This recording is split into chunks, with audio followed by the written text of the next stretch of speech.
8h13, votre invité Sonia Mabrouk est députée Renaissance de l'Oise. C'est aussi un ancien ministre du Budget et du Travail, ancien président de la Commission des Finances à l'Assemblée. Bienvenue ce matin sur Europe 1 et bonjour Éric Woerth. Bonjour.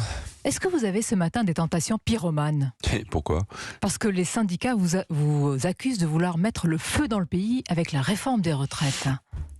Non, mais il faut d'abord se calmer il faut que on a besoin d'une réforme des retraites à peu près tous les 10 ans parce que on a un grand système par répartition qui est magnifique. Celui-là, il faut le conserver. Est-ce qu'on a un tout petit peu réfléchi que c'est la plus belle des justices, c'est-à-dire qu'une génération paye les retraites d'une autre et pense que les générations qui viendront paieront la sienne. Donc c'est une chaîne de solidarité sociale qui est magnifique. Et ça, il faut le protéger vraiment d'une façon extrêmement importante. Et donc on a besoin régulièrement, mais parce que la démographie change, parce que et dans le système, c'est très important, parce que les conditions économiques également changent, la productivité du travail change, donc les recettes et les dépenses ne sont pas les mêmes. Et la garantie du système, c'est évidemment d'être équilibré. Évidemment, mais c'est la première des justices d'ailleurs, c'est l'équilibre. On doit cet équilibre aux générations futures. Le corps, les différents rapports du corps du Conseil d'orientation des retraites, vous devez les lire attentivement. Il est clairement dit que ça tient malgré tout, que la sécurité financière tient encore. Bon, oui, bien sûr, ça tient encore parce qu'on a beaucoup changé le système pendant des années, en 2010 et puis un peu plus tard. Et ça nécessite des réglages, mais c'est pas suffisant. On voit bien que structurellement, et le corps le dit, mais les rapports du corps, ils varient aussi beaucoup chaque année. D'où la confusion. Très bien. Et l'accusation que vous dramatisez les choses. On a besoin. Oui, mais on a le droit de pas être court-termisme. Et le court-termiste, ça ne fonctionne pas pour un système par répartition. Il faut regarder à 10 ans, 15 ans, 20 ans. 25 ans, c'est ça la réalité d'un système comme celui-là. C'est pas pour lundi prochain.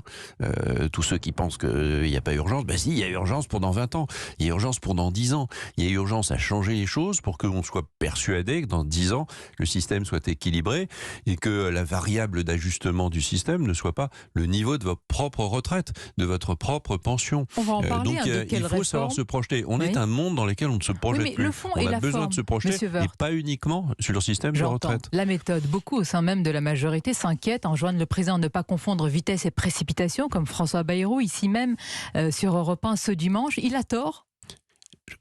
Chacun peut avoir son opinion. Moi, je pense qu'il n'y a aucune précipitation à faire une réforme rapidement. Alors, ça peut passer par la loi de financement de la sécurité sociale. Attendez, ça ne vous choque pas ? Qui a toujours été ouverte. Non, ça ne me choque pas. Ça ne me choque pas. Il y a une loi de financement de la sécurité sociale. On est bien dans un sujet de financement de la sécurité, d'un des régimes de la sécurité sociale, c'est-à-dire le régime général. La réforme des retraites ne devrait pas faire l'objet d'un grand débat ? Est-ce que ça devrait passer par un amendement ? Elle fait l'objet d'un grand débat permanent. On parle tout le temps du système de retraite en France. Donc on en a parlé d'ailleurs au moment où la réforme de 2019 a été portée puis a été stoppée. Elle était difficile à mettre en œuvre et difficile à comprendre pour les Français. Donc il faut quelque chose de beaucoup plus simple.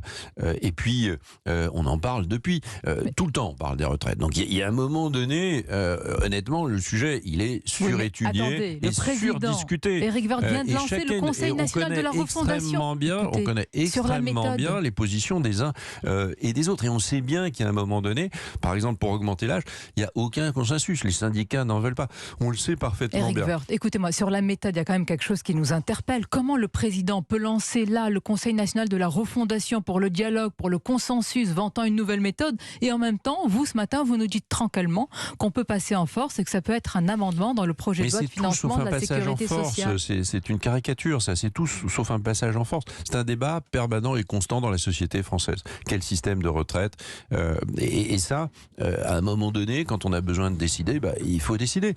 Et d'ailleurs, si jamais ça passait par une loi de financement de la sécurité sociale, ou si ça passe par un texte autonome un peu plus tard, ou si ça passe par deux textes, on peut avoir la loi de financement de sécurité sociale qui arrête un certain nombre de paramètres, et puis quelques temps après, une loi sur les conditions générales de la retraite. Donc tout ça fera l'objet d'un débat. La loi Même de financement de sécurité sociale, mais la loi de financement de sécurité sociale, elle a besoin, elle fait l'objet d'un débat au sein du Parlement, elle fait l'objet d'un débat dans la société. Enfin, dans la société, c'est beaucoup dire, si ça passe par un amendement. Il n'y a aucune précipitation, on en parle tout le temps. On en parle tout le temps. Alors attendez, on n'a si jamais parlé autant, et d'ailleurs on en parle trop, pour tout vous dire. Parce qu'on politise trop les choses sur c'est éminemment politique. Mais alors dites-nous, si on en parle beaucoup, mais on ne sait pas de quelle réforme il s'agit. Est-ce que c'est une réforme sur l'âge légal de départ? Est-ce que c'est une réforme sur l'accélération? Est-ce que c'est l'accélération de la réforme Touraine avec un allongement de la durée de cotisation? Vous savez, c'est pas éminemment politique en réalité. C'est que soit on veut, si on simplifie les choses, soit on veut un système par répartition. Et il y a des conditions d'âge qui sont fondamentales, parce que votre durée de vie, à 65 ans, votre durée de vie, heureusement d'ailleurs, elle s'allonge au fur et à mesure du temps, et vous ne pouvez pas tout faire payer par les générations qui, elles, ont bien d'autres choses également à payer pour elles-mêmes. Donc ce système-là, on doit aux jeunes générations qui payent les retraites de ceux qui sont à la retraite, on leur doit au fond le respect du paiement et le fait qu'on ne met pas des charges insupportables sur leurs épaules. Et puis, il y a tous ceux qui disent il faut des retraites à la carte, il faut partir à tout moment. Un peu quand on veut. Ça, c'est pas la répartition, ça s'appelle la capitalisation. C'est un gros mot en France, mais c'est la capitalisation. Et beaucoup confondent les deux. Dans un grand système par répartition, il y a des paramètres, l'âge, la durée de cotisation, des choses comme ça, qui devraient pouvoir être arrêtés quasiment automatiquement, presque automatiquement, presque sans débat, parce que c'est une question de justice. La question est de savoir si on veut un système par répartition, un système par capitalisation. Mais on veut un système par répartition. Moi, je veux un système par répartition. Et pour qu'il y ait un système par répartition, il faut réformer régulièrement, améliorer, mais réformer aussi les paramètres qui sont fondamentaux du système par répartition. Tous ceux qui pensent qu'on peut faire autrement, à ce moment-là, ils sont en réalité souvent des défenseurs d'un système par capitalisation, sans vouloir le dire. Reconnaissez que c'est fort de café de dire que la réforme des retraites n'est pas un sujet éminemment politique. Vous le savez très bien en tant qu'ancien ministre. Vous cherchez ce matin à dépolitiser ce sujet qui est vraiment, c'est même consubstantiel à notre pays. Non, vous vous trompez. C'est pas moi, c'est tous les syndicats et les oppositions qui se trompent. Je peux donner mon opinion. Le sujet des retraites, c'est pas aujourd'hui le réglage du système par répartition, le réglage des paramètres qui permettent de dire qu'il est autonome sur le plan financier, donc il est juste, parce que s'il n'est pas autonome, il n'est pas juste. Devraient presque s'afficher automatiquement en fonction de la durée de vie, en fonction de la productivité du travail, en fonction de l'espérance de vie. Tout cela pourrait être fait. On pourrait arrêter des méthodes automatiques de modification. Oui, bien sûr. On pourrait se dire que quand l'espérance de vie augmente beaucoup, quand l'espérance de vie augmente beaucoup, le système évidemment évolue. L'automaticité peut être arrêtée par une décision politique, évidemment, toujours le cas. Mais on peut aussi pas systématiquement en faire l'alpha et l'oméga des discussions. D'autant plus que notre pays, il a besoin de discuter de beaucoup d'autres sujets. Justement, parlons-en. Éric Woerth, la transition écologique est un sujet absolument fondamental qui va changer les modes de vie. Vite. Éric Woerth, on parle de cette réforme des retraites parce que la crise énergétique aussi frappe de plein fouet les populations. C'est en cela il peut y avoir des tensions sociales. Le gouvernement a annoncé donc une hausse des tarifs contenus à 15%, un maintien du bouclier, des chèques énergie. Bien. C'est des mesures de protection, mais est-ce que vous dites aussi ce matin que c'est un quoi qu'il en coûte tarifaire, énergétique qui se justifie ? On a besoin de protéger les Français les plus modestes, mais la vraie protection des Français, c'est au fond des réformes structurantes, de véritables réformes. C'est la modification de nos consommations énergétiques, de modification de notre capacité de production. Oui, mais il faut accélérer les choses. Cette crise permet d'accélérer les choses, et c'est comme ça qu'il faut l'utiliser. Et à côté de ces grandes transitions, à côté de ces énormes transitions, on franchit des étapes. Mais qui va payer là ? Le bouclier tarifaire, il s'élèvera à 16 milliards d'euros nets pour les finances publiques, dont 11 milliards pour le gaz en 2023. Le chèque énergie reprend un coût de 1,8 milliard d'euros. Oui, à partir de ces grandes transitions, on a besoin aussi de les accompagner par une forme de transition sociale. C'est-à-dire qu'il y a beaucoup de Français qui ne peuvent pas suivre, et c'est vrai, c'était vrai avant l'augmentation considérable des prix de l'énergie. Elle ne fait que renforcer les choses. Ça doit accélérer nos changements de consommation. J'allais vous demander ce matin, il est où Éric Woerth? On doit faire de la croissance, mais on doit la faire probablement autrement. C'est pas un débat nouveau, c'est un débat qui est souvent très ancien. Probablement, les conditions de production d'ailleurs ont changé dans les entreprises. Bien. Ma question, on doit continuer à le faire. Il est où Éric Woerth qui sonnait à chaque fois, qui tirait la sonnette d'alarme quand on... Mais je tire la sonnette d'alarme. Mais on était à une époque, où il y a plein de gens qui tirent les sonnettes d'alarme et qui n'en tirent aucune conclusion. Voilà.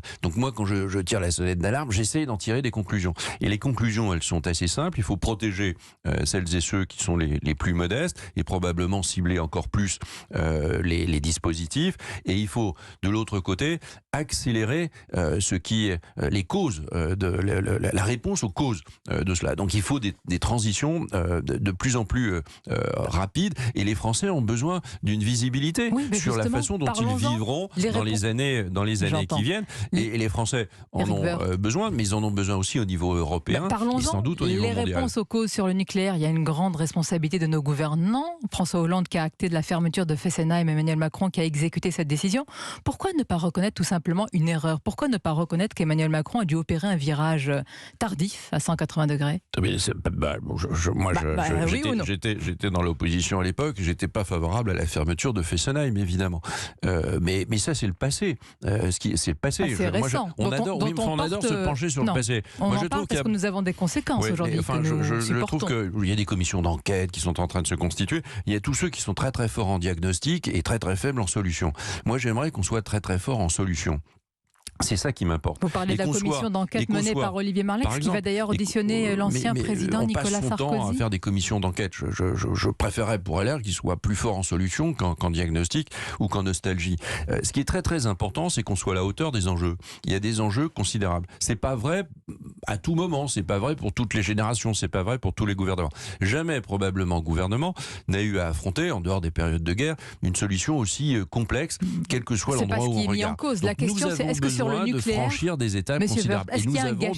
Et nous avons besoin du nucléaire. Enfin, il n'y a pas de gâchis français, puisqu'on est un des pays où il y a les plus grands nombres. Vous venez de dire que vous avez regretté la fermeture de Fessenheim. Mais ne résumez pas tout à Fessenheim. On construit des EPR avec des difficultés considérables. C'est très difficile de construire un EPR. On a tous très très bien compris cela. Mais en même temps, on reste une puissance qui conserve ses capacités technologiques du nucléaire. Et c'est tant mieux, et on a besoin d'investir, on a besoin de former, on a besoin de construire. Mais il faut du temps pour cela. Savez-vous combien de temps il faut pour ouvrir une centrale en France? Les procédures administratives pour relancer une filière. Vous me dites sur les retraites, il n'y a pas d'urgence. Il n'y a pas d'urgence, c'est dans 10 ans, c'est dans 15 ans, il n'y a pas d'urgence. Et maintenant, vous me dites sur le nucléaire, il y a de l'urgence, c'est dans 10 ou 15 ans. Il y a de l'urgence surtout, parce qu'on a besoin de décider aujourd'hui des choses qui produiront souvent leurs effets dans les années qui viennent. Mais je vous dis ça parce que vous dites qu'il faut une vision. Est-ce qu'on a une vision sur le nucléaire? Nous avons besoin d'un court-termisme en protégeant les catégories sociales les plus modestes. C'est une vision à court terme. C'est une vision qui est insupportable sur le plan financier à long terme. Donc la seule solution, c'est de changer nos modes de production et d'acquérir plus de souveraineté et d'autonomie. J'ai entendu tout à l'heure un coup de griffe à vos anciens amis des LR. Vous vous interrogez toujours à ce qui se passe au sein du parti, les LR qui se cherchent un chef aujourd'hui? Oui, je regarde, je veux dire, c'est toujours la même histoire. On repart sur une primaire pour désigner un président. Enfin, j'ai abandonné l'appareil politique. J'ai pas abandonné ma famille politique. Vous êtes bien en Renaissance, non? J'ai abandonné ma famille, j'ai abandonné l'appareil politique, l'appareil de LR. J'ai pas abandonné mes propres idées, j'ai pas abandonné mes convictions. Je suis un homme de droite républicain depuis longtemps et je continue à faire. J'ai juste considéré que l'appareil qui portait ces idées-là était un appareil qui s'était trompé et qui se trompait.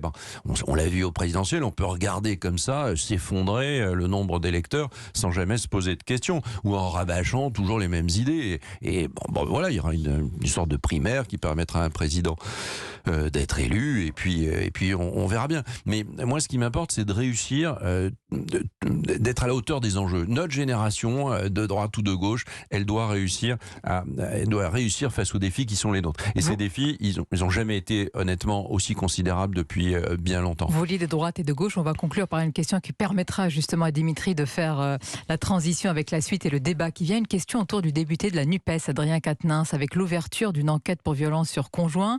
Il est député, il y a l'affaire judiciaire et l'affaire politique. Sandrine Rousseau voudrait qu'il ne parle plus à l'Assemblée, eu égard aux victimes de violences. Le député que vous êtes pense la même chose?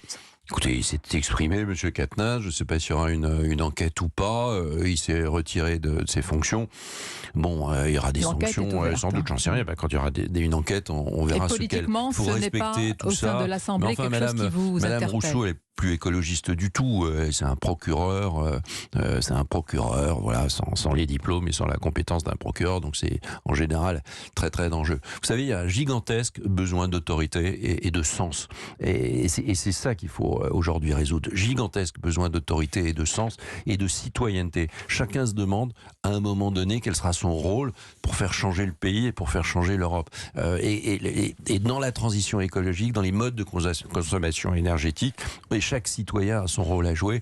Et c'est pour ça qu'on veut une coordination et une planification écologique. Et c'est ça qui m'importe aujourd'hui. Plus de sens. Donc merci Eric Woerth d'avoir été notre invité. Bonne journée à vous. Merci.